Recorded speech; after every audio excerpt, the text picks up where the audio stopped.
نحمده ونستعينه ونستغفره ونعوذ بالله من شرور أنفسنا ومن سيئات أعمالنا من يهد الله فلا مضل له ومن يضلل فلا هادي له وأشهد أن لا إله إلا الله وحده لا شريك له وأشهد أن محمدا عبده ورسوله يا أيها الذين آمنوا اتقوا الله حق تقاته ولا تموتن إلا وأنتم مسلمون يا أيها الناس اتقوا ربكم الذي خلقكم من نفس واحدة وخلق منها زوجها وبث منهما رجالا كثيرا ونساء واتقوا الله الذي تساءلون به والأرحام إن الله كان عليكم رقيبا يا أيها الذين آمنوا اتقوا الله وقولوا قولا سديدا يصلح لكم أعمالكم ويغفر لكم ذنوبكم ومن يطع الله ورسوله فقد فاز فوزا عظيما أما بعد فإن خير الحديث كتاب الله وخير الهدي هدي محمد صلى الله عليه وسلم وشر الأمور محدثاتها وكل محدثة بدعة وكل بدعة ضلالة وكل ضلالة في النار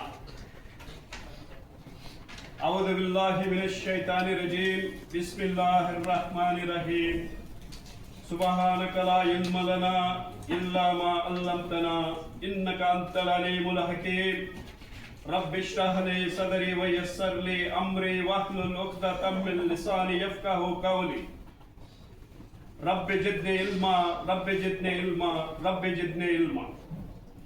అనంత కరుణామయుడు అపార కృపాశీలుడు అయిన అల్లాహ్ పేరుతో ప్రారంభిస్తున్నాను.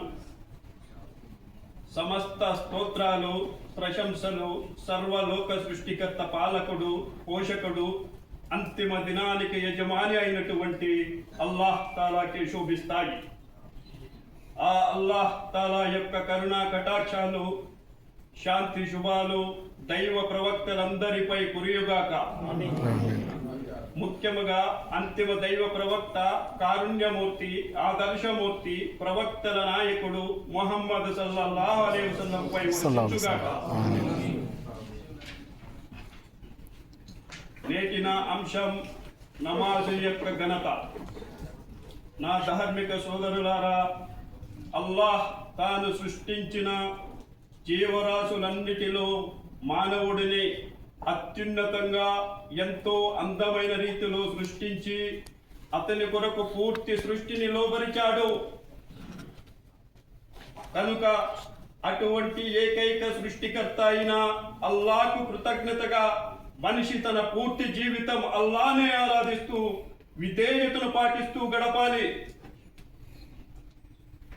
నమాజు దైవానికి దాసునికి మధ్య సంబంధాన్ని పటిష్టపరిచే మాధ్యమం.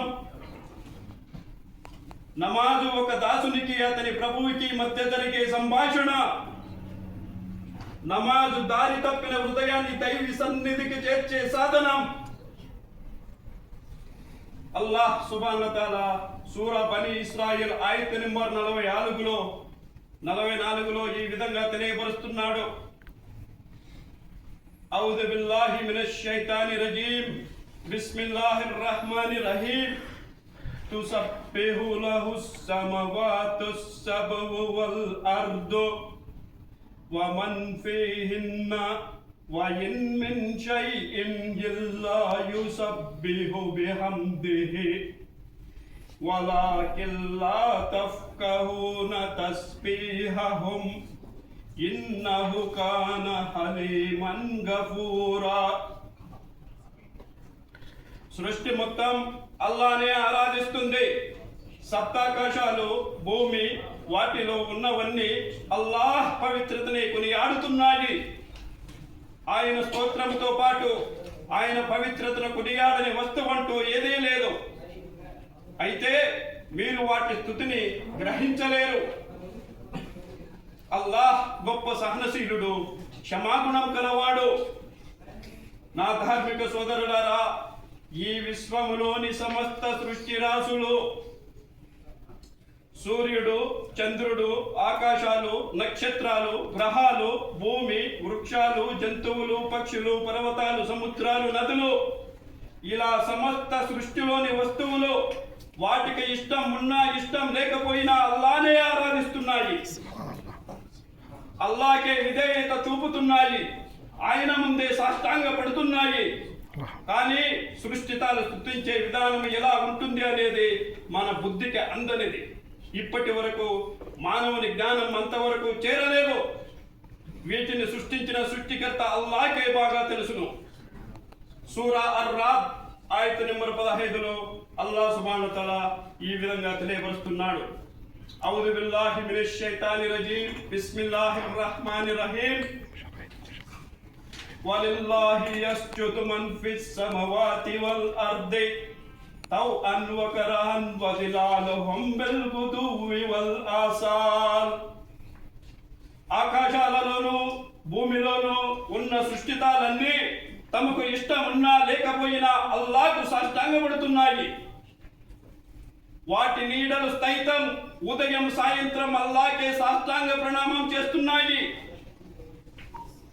నా ధార్మిక సోదరులారా, మానవుడు సర్వ స్వతంత్రుడా, సృష్టి మొత్తం అల్లాహ్ను స్తుతిస్తూ ఆరాధిస్తూ ఆయనకే విధేయత చూపుతుంటే మరి అల్లాహ్ యొక్క సృష్టితాలలోని మనిషి దీనికి అతీతుడా లేక స్వతంత్రుడా లేదనే సమాధానం వస్తుంది. ఎందుకంటే మానవుడు తనకు స్వతంత్రాధికారాలు లేని రంగంలో అల్లాహ్ని